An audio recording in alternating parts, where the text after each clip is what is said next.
Assalamualaikum warahmatullahi wabarakatuh. Kalau kita membahas tentang medium siaran dan jenis siaran, maka kita membaginya dalam empat, bahkan juga lebih. Yang pertama 4 sampai 6 ya, atau lebih. Menurut referensi teman-teman bisa teman-teman perluas. Yang pertama, siaran analog. Ada juga siaran digital. Atau DTV ya, TV digital dengan gabungan komputerisasi dan internet. Kalau analog itu lewat gelombang radio, orang-orang nyebutnya TV tabung. Itu siaran analog dan siaran digital.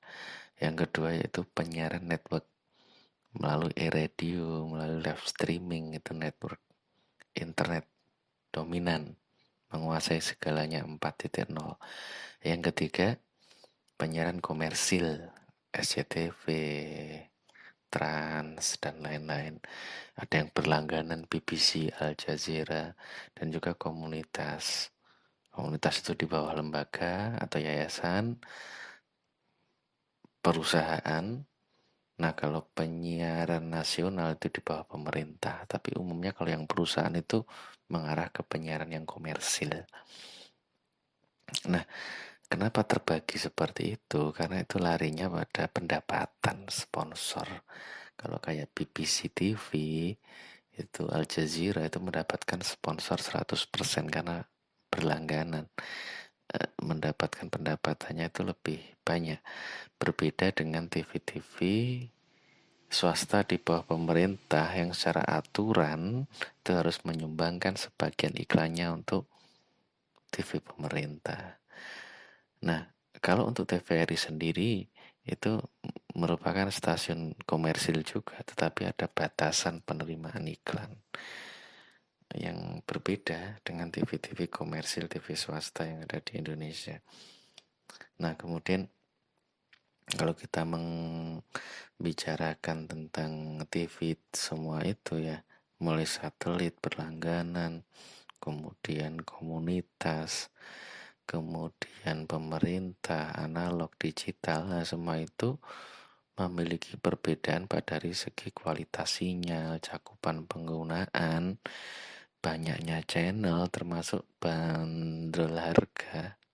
Tapi poinnya semuanya sama, bahwa semua itu harus ada perizinan pendirian dari Kominfo. Peraturannya Menteri Nomor 28 tahun 2013. Teknik reporter stand up. Menyampaikan berita langsung di tempat kejadian umumnya itu dilakukan dengan posisi berdiri. Makanya reporter stand up.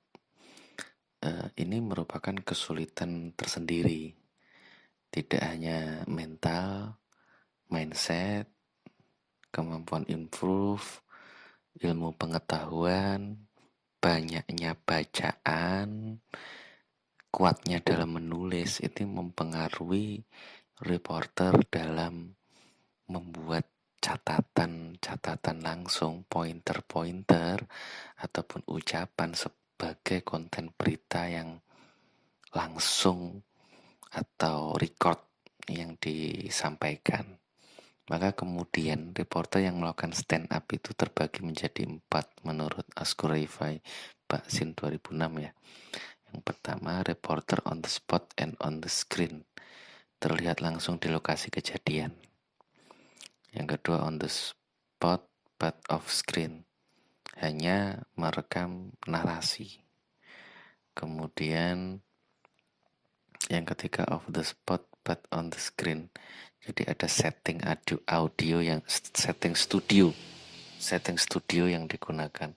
Yang keempat, off spot and off screen, presenter tidak muncul di kamera dan kameramen tidak di lokasi kejadian. Jadi yang diandalkan itu hanya dokumen dan juga narasi. Nah, ini penting dipahami untuk kekuatan seorang reporter untuk membangun mental, mindset, kemampuan improve, ilmu pengetahuan, dan juga tulisan. Tidak hanya sekedar memahami atau tahu jenis siaran dan juga teknik seorang reporter. Yang ketiga ini kita membahas sekilas tentang analisis kesalahan dari aplikasi media-media online seperti contoh di Line Today edisi 5 Desember tahun 2017. Line berita berbasis online itu banyak sekali kesalahannya. Kalau kita lihat biasanya teman-teman bisa download juga UC News, itu juga UC News. Banyak kesalahan dari fonologi, bunyi bahasa, morfologi, golongan kata, ejaan, sintaksis, dan semantik. Makna kata yang kemudian representatifnya itu sulit dimaknai dan juga dipahami. Yang ditemukan tuh kesalahan-kesalahan seperti itu, seperti dead drop dan stuntman yang harusnya dicetak miring tapi tidak dicetak miring. Kemudian kasus antara Edison Wardana dan juga Demin Editya yang rumit itu difahamkan. Kemudian tulisan-tulisan ya, contohnya menemukan banyak bukti-bukti. Nah ini kan pemborosan kata. Menemukan banyak bukti, harusnya sudah cukup seperti itu, tapi ditulis lagi menemukan banyak bukti-bukti, itu banyak sekali ditemukan.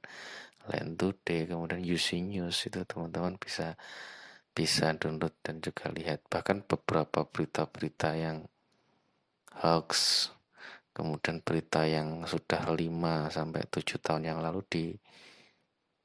dimunculkan lagi, orang-orang tercengang gitu. Yang penting itu ngakses beritanya, ratingnya, masalah isi belakangan. Nah itu banyak yang muncul di media-media online.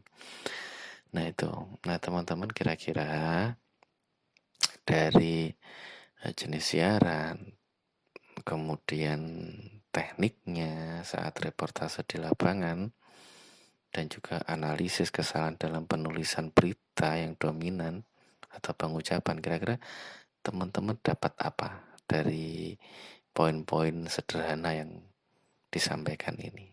Terima kasih. Assalamualaikum.